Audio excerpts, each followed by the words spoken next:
नमस्कार, मैं हूं नीलू। तो देखिए, तीसरे दौर की बातचीत दो दौर में हुई और तीसरे दौर की बातचीत के बाद कहा जा रहा है कि शायद कुछ अच्छा हो, यहां से बातचीत आगे बढ़े, दोनों मुल्क यानी ईरान और अमेरिका किसी ना किसी मुद्दे पर सहमति बनाए और फिर जो युद्ध की स्थिति इस वक्त पूरे मिडिल ईस्ट में है और कहा यह जा रहा है कि किसी भी वक्त अमेरिका ईरान पर हमला कर सकता है, उसका जवाब दे सकता है ईरान, यानी युद्ध की स्थिति अभी भी बनी हुई है। लेकिन इस बीच बातचीत भी जो है वो पॉजिटिव तरीके से आगे बढ़ रही है। अब बातचीत कैसी हुई है, किन मुद्दों पर बातचीत हुई है, कितने घंटे बातचीत हुई है और इसको लेकर जो दोनों मुल्क हैं यानी अमेरिका और ईरान वो किस तरह से अपनी बात रख रहे हैं। अब्बास अरागची ने इस बातचीत को लेकर क्या कहा, अमेरिका ने किस तरह से सहमति जताई है, क्योंकि आगे आने वाले दौर वियना में अगले मंडे से फिर से एक बार बातचीत चौथे दौर की शुरू होगी। वो बातचीत किस तरह से आगे बढ़ेगी उस बात का भी जिक्र करेंगे। लेकिन पहले तीसरे दौर की बातचीत, कल देखिए इनडायरेक्ट वे में एक बार फिर से अमेरिका और ईरान बैठा, बातचीत हुई है। 6 घंटे तक ये बातचीत चली है। दो पालियों में ये पूरी की पूरी मीटिंग हुई है। एक बार मीटिंग खत्म हुई, उसके बाद ब्रेक लिया गया, फिर दूसरी बार मीटिंग शुरू की गई है। अब ऐसे में ईरान ने कुछ बातें तो क्लियर कर दी थी कि देखिए हमारे मिसाइल प्रोग्राम पर किसी तरह की बातचीत नहीं होगी और साथ ही साथ क्योंकि खामनेई के दूत हैं, संदेश वाहक हैं अब्बास अरागची, तो उन्होंने कह दिया कि खामनेई साहब ने यह भी कहा है कि जो उनके प्रॉक्सीज है यानी हिजबुल्लाह, हमास, हुती से उनसे भी संपर्क हम खत्म नहीं करेंगे। यानी ना तो मिसाइल प्रोग्राम पर किसी तरह की बातचीत होगी, ना तो हमास, हुती को लेकर किसी तरह की बातचीत होगी। तो उसको तो पहले आप अलग रख दीजिए। बातचीत होगी तो किस पर होगी?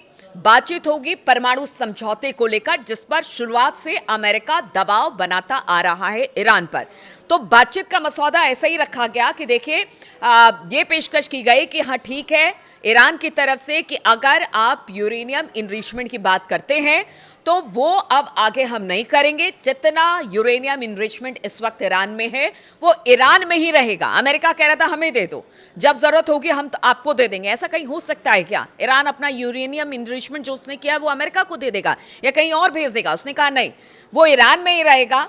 और उसको लेकर भी आगे जो बातचीत होगी, जो वियना में बातचीत शुरू होने वाली है चौथे दौर पे, उस पर IAEA की टीम भी बैठेगी, इनकी टेक्निकल टीम भी बैठेगी और फिर उस टर्म पर बातचीत होगी कि किस तरह से इसको आगे बढ़ाया जाएगा, किस तरह से जो ईरान ने यूरेनियम इनरिचमेंट कम किया है या फिर उसका जो स्टॉक रखा है उसका वो करेगी क्या। तो वो टेक्निकल इशू है, उस पर आगे बातचीत होगी और फिर सहमति बनेगी।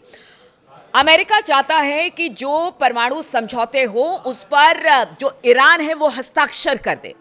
और पहली बार ऐसा हुआ है कि अमेरिका ये कह रहा है कि अगर आप परमाणु समझौते को लेकर हस्ताक्षर करते हैं तो फिर धीरे धीरे जो सैंक्शंस हैं वो भी स्टेप बाय स्टेप खत्म किए जाएंगे। ये पहली बार अमेरिका के सुर इतने नरम पड़े हैं कि वो सैंक्शन हटाने की बात कह रहा है। अब तक तो जितनी बार भी ईरान से कहा गया उसमें भी यही बात कही गई कि आप सब कुछ बंद कर दे, आप परमाणु कार्यक्रम बंद कर दे, आप जितने जो मिसाइल प्रोग्राम है उसको लिमिट कर दे, आप हिजबुल्लाह, हुती, हमास से अपना संपर्क तोड़ दे और आपको मानना पड़ेगा। इस तरह की धमकी दी जा रही थी अमेरिका की तरफ से और नहीं माना तो हमला होगा। लेकिन ये पहली बार है कि 6 घंटे की बातचीत होती है और 6 घंटे की बातचीत में एक सकारात्मक मोड़ सामने आता है, क्योंकि जो ओमान के विदेश मंत्री हैं जब वो मीडिया से बातचीत कर रहे थे उन्होंने कहा कि कुछ ऐसे मुद्दे हैं जो कि सबके लिए बेहतर है, कुछ ऐसे मुद्दों पर आगे बातचीत हो रही है जो आपको भी चौंका देगी। हालांकि वो मुद्दे धीरे धीरे करके जैसे जैसे बातचीत का दौर आगे बढ़ेगा हम देखेंगे कि किन किन बातों पर सहमति बनती है। लेकिन ओमान के विदेश मंत्री ने तो बहुत ज़्यादा पॉजिटिव संकेत इसे लेकर दिए हैं, क्योंकि देखिए जिनेवा में ओमान के एम्बेसी में ही बैठक हो रही थी जहां पर विटकॉफ और कुशनर पहुंचे हुए थे, अब्बास अरागची थे और फिर इनडायरेक्ट वे में ये बातचीत हो रही थी। और उसके बाद अब्बास अरागची ने भी मीडिया से बातचीत की है और उसमें भी उन्होंने बड़े पॉजिटिव संकेत दिए हैं। देखिए, पहले ही अब्बास अरागची की बात की जाए तो अली लारीजानी और खामनेई के दूत बनकर वो पहुंचते हैं। जो बात यहाँ होती है वो सब लेकर वो जाते हैं और बहुत सारी बातें खामनेई साहब ने कह दी है कि देखिए, दो शर्तें हैं वो नहीं मानी जाएगी। यानी परमाणु कार्यक्रम पर बातचीत होगी, लेकिन जो मिसाइल प्रोग्राम है लिमिट नहीं किया जाएगा। हिजबुल्लाह हमास हुती से कोई संपर्क हम नहीं तोड़ेंगे, तो इस पे आप बात ना करें, सिर्फ परमाणु समझौते पर आप बातचीत करें। तो वो संदेश पहुंच गया। अब जब अब्बास अरागची ने मीडिया से बातचीत की तो उन्होंने भी बड़े अच्छे संकेत दिए हैं। उन्होंने कहा कि देखिए, जो एग्जैक्ट उनका बना है कि इस बैठक के बाद जो दो मुल्क है उसमें काफ़ी ज़्यादा नज़दीकियाँ आ गई हैं, हम काफ़ी ज़्यादा करीब आ गए। करीब आने का मतलब ये नहीं कि दोस्ती हो गई या सारे गिले शिकवे हम भूल गए और अमेरिका जो कह रहा है हम उसकी बात नहीं, ऐसा नहीं है। उनका कहना है कि जो मुद्दे थे उस पर करीब करीब सहमति बनती दिखाई दे रही है और ये जो बातचीत है वो आगे भी जाने वाली है। यानी पॉजिटिव संकेत यहां से अमेरिका ने दिया है ईरान के इन बातों को लेकर। और उनका कहना है कि देखिए, जो आगे वियना में जो बातचीत होगी उसमें टेक्निकल टीमें दोनों देशों की यानी ईरान और अमेरिका की बैठेगी और उसके बाद जो IAEA की टीम है वो भी वहां पर बैठेगी और फिर परमाणु कार्यक्रम जो ईरान इस वक्त जो यूरेनियम इनरिचमेंट उसने किया है उसका होगा क्या, किस तरह से उसको कम किया जाएगा, लिमिट किया जाएगा, क्या होगा, वो आगे की बातचीत में ये सारी बातें तय होंगी।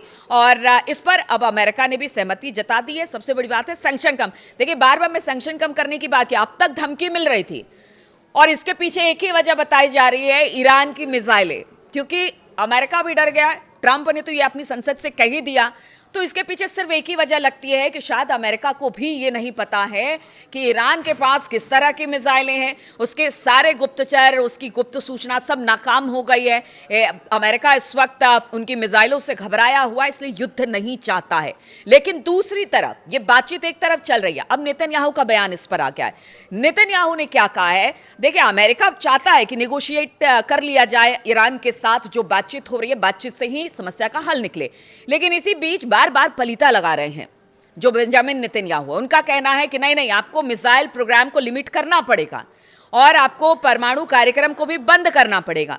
अरे, बातचीत जब अमेरिका के साथ ईरान की हो रही है तो आप कौन होते हैं बीच में बोलने वाले? लेकिन कहीं ना कहीं इसे उकसावे की राजनीति के तौर पर देखा जा रहा है और इसे लेकर भी अब्बास अरागची ने कहा है बातचीत अमेरिका और हमारे बीच में हो रही है तो फिर इजराइल की दखलंदाजी हमें बर्दाश्त नहीं होगी। और अगर इस बीच खामनेई साहब ने यह भी कहा है कि ठीक है, बातचीत हो रही थी, बीते जून में भी हमने देखा 2025 में बातचीत के बीच में ही हमला कर दिया गया, तो उन्होंने कहा, खास तौर पर खामनेई साहब की बात कि अगर बातचीत में किसी तरह की कोई साजिश की बू आती है तो फिर ईरान भी नहीं छोड़ेगा। यानी आपकी मंशा ठीक तो ईरान की मंशा ठीक, आपकी मंशा गलत तो फिर ईरान भी आप पर वार करेगा और वार बहुत जबरदस्त तरीके से होगा। क्योंकि कहा यह जा रहा है कि एक तरह से प्लान अमेरिका में बनाया गया है कि इस बार भी अमेरिका पहले हमला नहीं करेगा, इजराइल हमला करेगा और फिर अमेरिका ये कहते हुए उसमें कूदेगा कि देखिए, इजराइल पे इन्होंने हमला किया, हम उनकी मदद के लिए जा रहे हैं और हमला करें। इस तरह की बातें भी बहुत ज्यादा आ रही हैं। इसीलिए अब्बास अरागची ने कहा है कि साजिश नहीं करिए, बातचीत कर रहे हैं, बातचीत करिए, समस्या का हल निकालिए, इसके लिए हम तैयार हैं। आप उस इजराइल का साथ दे रहे हैं जो लगातार कई देशों में पिछले बीते साल ही उसने कई देशों पर हमला कर दिया। हमने तो कभी भी हमला नहीं किया, हमने हमले के जवाब में हमला किया है और ऐसे में आप इजराइल का साथ दे रहे हैं। तो उन्होंने साफ कह दिया है साजिश नहीं, बातचीत करनी है, बातचीत करिए। अब्बास अरागची ने भी ये कहा है कि देखिए, हम लड़ाई के लिए भी तैयार हैं और इसी वजह से खबर ये भी आ रही है जो खैबर है, उनकी जो खैबर मिसाइल है उसका परीक्षण किया गया है। कल परसों की बात हो रही है कि खैबर मिसाइल का परीक्षण किया, एक तरफ तो बातचीत हो रही है खैबर मिसाइल का, क्योंकि देखिए खैबर और हैदर, वहां एक बड़े नारे लगते हैं, खैबर खैबर हैदर हैदर, इस तरह के नारे। यानी खैबर को अगर लॉन्च किया गया है, उसका परीक्षण किया गया है और कहते हैं खुर्रम शहर 4 के बाद खैबर सबसे खतरनाक इनकी मिसाइलों में से है। तो एक तरफ आप खैबर को भी लॉन्च कर रहे हैं, उसका भी परीक्षण कर रहे हैं और दूसरी तरफ आप ये कह रहे हैं बातचीत होगी। यही बात अब्बास अरागची कहते हैं कि, और यही बात खामनेई साहब कहते हैं कि लड़ाई लड़नी है, लड़ाई लड़िए, बातचीत करनी है, बातचीत करिए, साजिश नहीं चलेगी। इसलिए ईरान की तैयारी मिसाइल को भी लेकर है। दूसरी तरफ अगर बातचीत को पॉजिटिव अब्बास अरागची बता रहे हैं तो इसको लेकर भी काफ़ी ज़्यादा ईरान और अमेरिका आमने सामने बैठकर बातचीत करना चाहता है। लेकिन ईरान अब भी पूरी तरह से स्पष्ट है, हमला हुआ तो हमला करेंगे, तैयार पूरी है। और अमेरिका डर गया है। ये बात तो अब पूरी दुनिया में जितने जानकार हैं, चाहे वो एक्सपर्ट हैं, खुद अमेरिका की सेना मान रही है कि हाँ, ईरान की मिसाइलें जो हैं वो जानलेवा हैं। और हालांकि ईरान कहता रहा है कि देखिए वो ज़्यादा रेंज की मिसाइलें नहीं बना रहे, उनकी मंशा कभी भी ऐसी नहीं रही है। लेकिन अगर खैबर की बात की जाए, 2000 किलोमीटर की रेंज से वो आगे बढ़ती है, यानी कि स्पीड के साथ आगे बढ़ती है। उसके जद में इजराइल है। खैबर बहुत खतरनाक मिसाइल माना जाता है, तो कम से कम उसकी जद में इजराइल तो है। इजराइल चाहता है 300 किलोमीटर, यानी 300 किलोमीटर तो मतलब आप सोचिए कि ईरान के अंदर ही घूमकर उनकी मिसाइलें रह जाएंगी। आज यही मिसाइल है जिसका डर है अमेरिका को और इजराइल को, और यही वजह है कि उसको खत्म करने की बात वो कहते हैं, लिमिट करने की बात करते हैं, स्पीड लिमिट की बात करते हैं। इसीलिए ईरान कह रहा है कि ठीक है, स्पीड लिमिट की बात हमसे मत करिए, परमाणु समझौते की बात कीजिए, खुलकर बात करिए, खुलकर हम मंच पर आएंगे, बातचीत का रास्ता अख्तियार करेंगे। लेकिन अगर बातचीत नहीं होती है तो फिर युद्ध भी एक विकल्प हमारे लिए, और उस युद्ध का जवाब हम आपको युद्ध से ही देंगे। अब देखना होगा जो चौथे दौर की वार्ता जो है वियना में जो होगी वो आगे किस तरह से बढ़ती है। क्या वाकई परमाणु समझौते को लेकर किसी तरह से कोई नतीजे पर पहुंचा जा सकता है? क्या ईरान उस पर हस्ताक्षर करेगा? क्या धीरे धीरे करके अमेरिका जो है वो सैंक्शन कम करेगा? क्योंकि बताया यही जाता है कि यही सही चीज़ है, यही सही बात है पूरे मिडिल ईस्ट के लिए, क्योंकि अब तो अंदाज़ा ईरान की ताकत का अमेरिका को बखूबी लग गया है कि सिर्फ ईरान ही नहीं, चीन और रूस भी उसके साथ हैं। और इसी वजह से अब वो उसके सुर जो हैं अमेरिका के वो थोड़े नरम पड़े हैं। वो बातचीत के मंच पर आके आया है, बातचीत के मुद्दों पर वो सहमति बनाने की कोशिश कर रहा है। अब देखना होगा कि कहीं इधर पलिता ना बेंजामिन नेतन्याहू लगाते रहे और इसी बीच अचानक से ट्रंप बिल्कुल अग्रेसिव हो जाए और फिर कुछ ऐसा कर दे जो कि सबके लिए खतरा हो। तो चलिए, चौथे दौर की बातचीत का इंतजार होगा। वियना में ये बातचीत हो रही है और बातचीत पॉजिटिव हो ऐसा सब मानते हैं, क्योंकि यही सब लोग जानते हैं कि युद्ध कभी भी किसी भी समस्या का हल नहीं होता है। आप शांति से बात करेंगे, शांति से बात करके ही समस्या का हल निकाला जाएगा। तो वियना के टॉक पर भी हमारी नजर रहेगी, और इस दौरान जितनी भी हलचल मिडिल ईस्ट और ईरान, अमेरिका और इजराइल में दिखाई देती है वो भी हम आप तक पहुंचाते रहेंगे। फिलहाल बहुत बहुत शुक्रिया मेरे साथ जुड़ने के लिए।